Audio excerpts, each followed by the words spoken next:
Well, a couple of great ex-players in charge of these two teams, because Dwayne Peel taking the reins for Scarlets. And smoke drifts away, and the music fades, and the first thump comes in. A big thump on Jonathan Davis, skipper for the Scarlets tonight. That's something they would have looked at last week and seen maybe there's an opportunity there to just put a bit of pressure on him and slow him down a bit. Good few Bristol fans have made the journey west as well, and they get a free kick at the line out.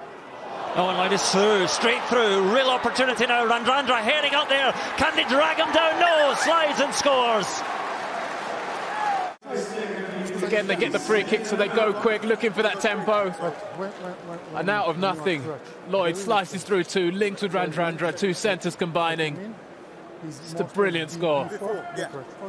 It's amazing footwork from Lloyd, who's been so good in the past few weekends, isn't he? He's been amazing. And up to the 10 metres. A rather crowded down there, but Vui suddenly out in the open. Oh, and beautiful! And Lloyd, well, he made the first one, he'll finish the second one. Those are two classy tries from Bristol. And they managed to clear it, but then Harry Randall looking up, scanning for space, finds a short side, 3 versus 2, creates that, and then this is beautiful. Chris Vui out the back door and just flooding that channel with numbers. Leads to a walk-in for Johan Lloyd. Really, really good stuff. The thing you practice, Sam, isn't it, in those cluttered areas? You practice those in training, see if you can create an overlap, create something, and great skill from Vui. Lousy, the second row, having a look, but he's only in support. And still Bristol keeping Scarlets 2 or 3 metres out. Can't quite breach that blue line yet. Scarlets go again, getting closer still, over, try. And is it Ryan Elias at the heart of it? It is. That defensive, powerful display that Bristol displayed in defence. The top we just mentioned, the lack of collision dominance of Scarlets. Defend fiercely here. Randall switches it, and the scrum half just buzzing around onto Piatau. Got Nalango alongside him. Piatau looking for the offload, hanging on to it. Kalamafoni got him. Randall is interfered with as he tried to free that ball. So penalty to Bristol, and I wonder if there might be a chat or more. So looking for a deliberate knock on. Ryan Elias getting in there. Penalty try and yellow card.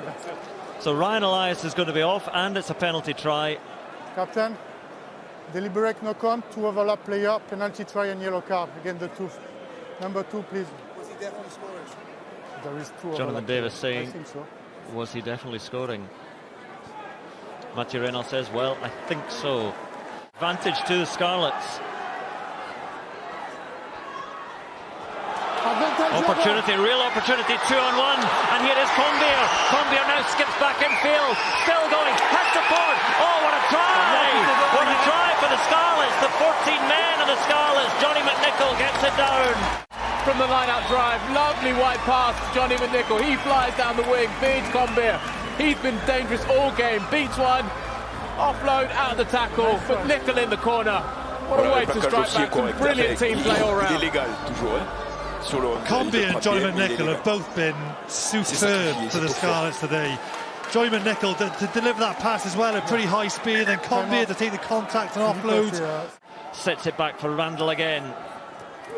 The 4 is the link to his captain, Joe Joyce, and through goes Thacker. We've talked about how busy he's been around the park since coming up. This game switches once more. 11 red.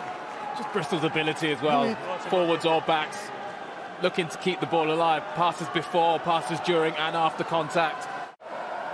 Well, this has been the difference between the teams so far, and the Scarlets going to get back into this game. That red zone efficiency has to go up. Bristol have been pretty ruthless in the second half in terms of converting territory into points. Well, Thacker again was the link, and O'Connor is there, and he breaks through the tackles. And O'Connor, 2 tries last week, scores again here. And Bristol now perhaps just beginning to stretch away and out of sight. It was a poor missed tackle from Scarlets. Here we have a look at the ball, comes off the line. Now Thacker as well, he takes the ball to the line. I think Sam Costello there just doesn't meet his man one-on-one. He thumps the ground in frustration. It's a hard line from O'Connor, but you've got to make those first step tackles. So Piers O'Connor on for Johan Lloyd early in this game, scores that try. And suddenly 2 converted tries cleared, and Bristol pouring on through. Luatua just bashes aside one man and still going, stretching out those giant legs, looking for support. It comes from Nalango. Try, what a try! Oh, they're flying now, aren't they? Good offloads as well. All starts from the kick-off. Scarlets go quick, but O'Connor reads the threat. One offload, another pass. Luatua does brilliantly, bounces off one, gets the legs pumping. Another offload.